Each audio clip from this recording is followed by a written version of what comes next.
Hello friends, good afternoon. एक बार फिर आपके सामने हाजिर हो गए हरियाणा के बारे में कुछ जानकारी लेते हुए।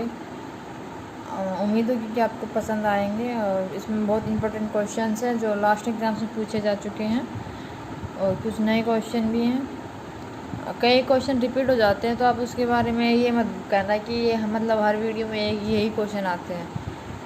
तो हर क्वेश्चन रिपीट हो जाते हैं, उससे क्या होता है कि पता भी चल जाता है कि हाँ इस क्वेश्चन का अगर लास्ट वीडियो में पढ़ा था आंसर कि इसका आंसर ये होगा, तो आपको उसको याद करने की भी ज़रूरत नहीं होती। आपको माइंड में बैठ जाता है कि हाँ ये तो इस वीडियो में आया तो इसका आंसर ये है। तो अगर आपको वीडियो अगर आपको वीडियो अच्छी लगे, पसंद आए तो लाइक करें एंड शेयर करें।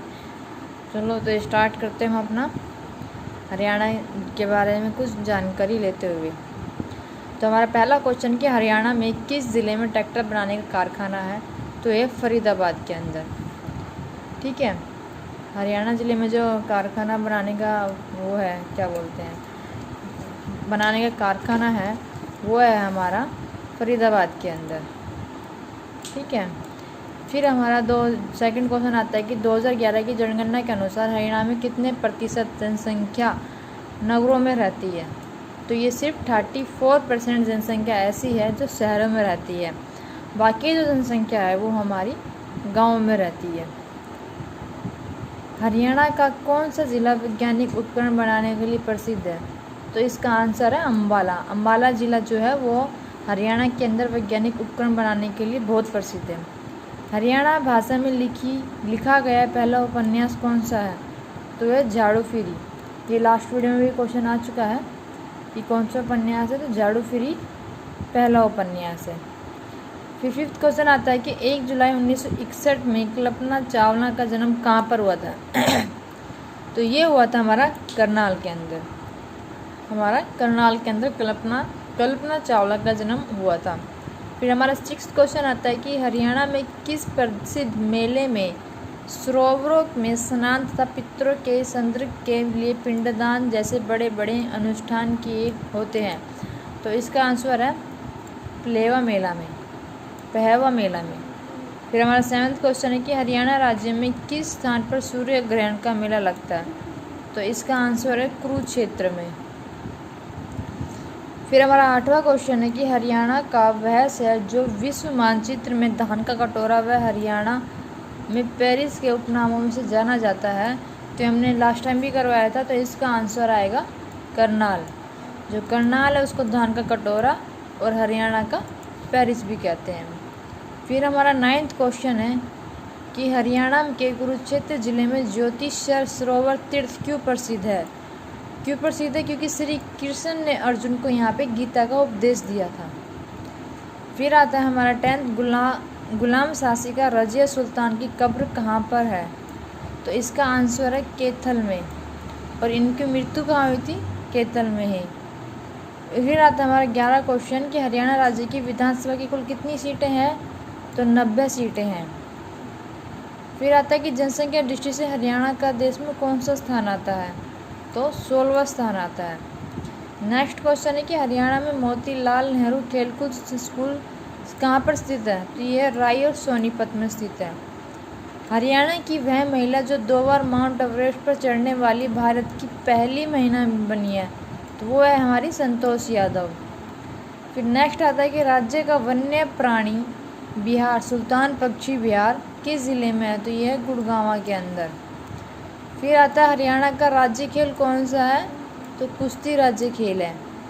17 आता है कि हरियाणा का राज्य पशु है कौन सा है? तो ये नीलगाय है जो राज्य पशु है। फिर किस पक्षी को हरियाणा के राज्य पक्षी का दर्जा मिला है? तो काला तीतर को। तराइन का मैदान वर्तमान में कहाँ है? ये करनाल के अंदर है वर्तमान में। फिर आता है central soil salinity research institute CSSRI Haryana के किस ज़िले में स्थित है? तो ये करनाल में स्थित है। फिर हमारा आता है चौधरी देवीलाल विश्वविद्यालय हरियाणा के किस ज़िले में स्थापित है? तो ये सिरसा में स्थापित है। फिर आता है हमारा गुरु जम्बेश्वर विश्वविद्यालय किस ज़िले में स्थापित है? तो ये हिसार में स्थापित है। फिर आता है हमारा हरियाणा में चौधरी चरण सिंह कृषि विश्वविद्यालय की स्थापना किस वर्ष हुई थी? तो ये हुई थी 1970 में। नेक्स्ट आता है हमारा 24। चौधरी चरण सिंह कृषि विश्वविद्यालय राज्य के किस जिले में स्थापित है? तो ये हिसार के अंदर स्थापित है। फिर नेक्स्ट आता है हमारा national research centre on equines NRCE किस जिले में स्थित है? तो ये भी हिसार में स्थित है। जो भी रिसर्च सेंटर है वो सब या तो हिसार में स्थित है या फिर करनाल में स्थित है, दो जगह ही स्थित है। फिर आता है 26 national dairy research institute NDRI Haryana किस जिले में स्थित है? करनाल के अंदर स्थित है। फिर आता है नेशनल डेयरी रिसर्च इंस्टीट्यूट की स्थापना कब हुई थी? करनाल के अंदर स्थित है और इसकी स्थापना 1955 में हुई थी। फिर 28 क्वेश्चन आता है कि हरियाणा के किन जिलों में अच्छी किस्म का बासमती चावल पैदा होता है? तो आंसर है करनाल और कुरुक्षेत्र के अंदर। फिर इससे नेक्स्ट आता है कि हरियाणा के किस जिले की सीमा किसी भी राज्य की सीमा से नहीं मिलती? तो रोहतक। लेकिन एक जिला और है चरखी दादरी, वो आई थिंक मिस्टेक हो गया है, उसका कट हो गया यहाँ से। जो रोहतक और चरखी दादरी अभी जो नया जिला बना है उसकी भी सीमा हरियाणा के किसी भी राज्य से किसी भी ज़िले से नहीं मिलती हरियाणा की। फिर आता है हमारा 13 क्वेश्चन में सोना कुंड हरियाणा के किस ज़िले में स्थित है? तो यह गुड़गांव के अंदर स्थित है। ठीक है, तो अभी तक हमने 30 क्वेश्चन किए हैं। आई होप कि आपको इतने पसंद आए होंगे, आपको अच्छे लगे होंगे। अगर आपको अच्छे लगे हों तो आपको पसंद आए हो तो लाइक और शेयर करें। आपका भी बेनिफिट है, हमारा भी बेनिफिट है। आपके ज़रिए हम भी पढ़ लेते हैं, हमारे ज़रिए आप भी पढ़ लेते हैं। तो आगे बढ़ते हैं हमारे 31 क्वेश्चन के ऊपर। एक बात और ज़रूर कहना थी कि आज कोरोना बहुत फैल रहा है, बहुत ज़्यादा फैल रहा है। मतलब हमारे प्रधानमंत्री मोदी ने बहुत कोशिश की, लॉकडाउन भी किया, लेकिन उसके बावजूद भी कोरोना फैल रहा है। ठीक है, हर रोज़ नए मामले आते हैं और ये नहीं कि पुराने ही मामले से घटते हुए मामले आ रहे हैं, हर रोज़ बढ़ते हुए मामले आ रहे हैं।